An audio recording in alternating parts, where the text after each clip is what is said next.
আমাদেরকে সংশোধন করার আল্লাহ পাক যেন তৌফিক দান করেন।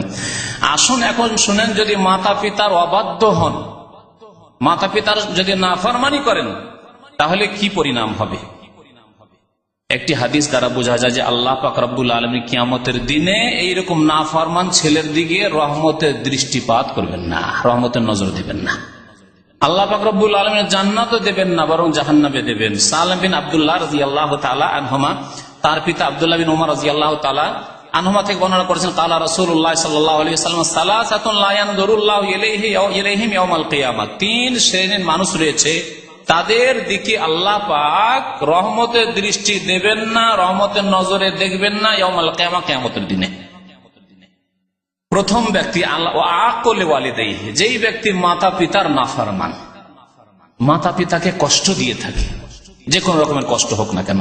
ওয়াল মারআতুল মুতারাজ্জিলা, আর দ্বিতীয় শ্রেণীর মানুষ হচ্ছে ওই সব মহিলা যারা পুরুষের বেশভূষা ধারণ করে, গেঞ্জি পরে, প্যান্ট পরে, মাথা খোলা, চেহারা খোলা, সবকিছু খোলা, চুল খোলা, পুরুষের মতো নয়, পুরুষের মাথা খোলা থাকবে, মহিলার মাথা খোলা থাকবে।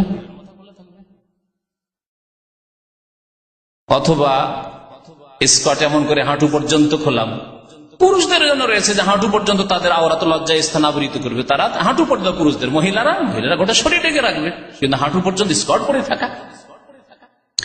তারপরে পুরুষদের মতো আর অন্যান্য চালচলনে পুরুষদের মতো হওয়া। যারা পুরুষদের বেশভূষা ধারণ করবে যেসব মহিলারা, তাদের দিকে আল্লাহ পাক রহমতের দৃষ্টিতে তাকাবেন না কাল কিয়ামতে।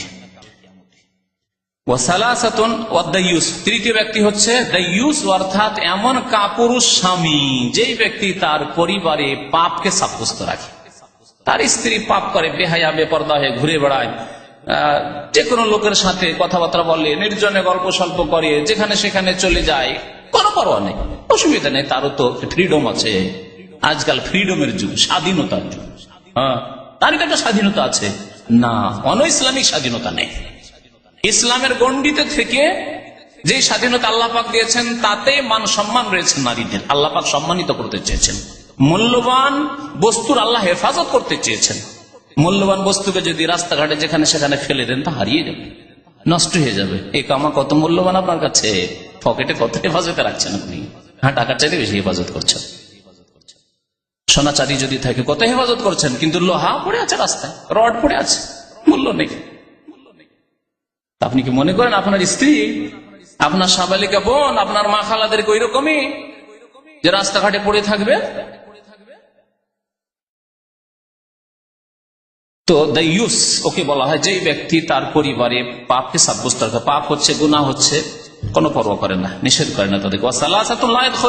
আর তিন শ্রেণীর মানুষের তারা জান্নাতে যাবে না। আল আকুলি ওয়ালি, প্রথম ব্যক্তি মাতা পিতার নাফরমান, মাতা পিতার অবাধ্য। ওয়াল মুদমিনু আলাল খামর, আর যারা সর্বদা মদ পান করে, মদের জন্য পাগল, মদে অভ্যস্ত। ওয়াল মান্নানু বিমা আতা, দান খায়রাত করার পরে ইহসানের কথা উল্লেখ করে, আমি তোমার জন্য কম করেছি নাকি, সারা জিন্দেগি তোমার উপকার করলাম, যখন তুমি চেয়েছো তখনই তোমাকে দিলাম, আর তোমার চোখে একটু লজ্জা নেই। দুইবার তিনবার আপনি ধার খরচ কাউকে দিয়েছেন, আর একবার চেয়েছেন পেলেন না, চট করে বলে ফেললেন। ছোট ভাইয়েরাকে মানুষ করেছেন, আর হয়তো তাদের পক্ষ থেকে সামান্য একটু কষ্ট পেয়েছেন, চট করে বলে ফেলেন, সারা জীবন মানুষ করলাম, আজকে বড়লোক হয়ে গেছিস। না, বলবেন না, কষ্ট দিলে ভিতরে রাখেন এবং মাফ করার অভ্যাসে অভ্যস্ত হন। বলিয়েন না, বললে আপনার নেকি নষ্ট হয়ে যাবে। যেসব ইহসান করেছে সেসব নেকি নষ্ট করিয়েন না।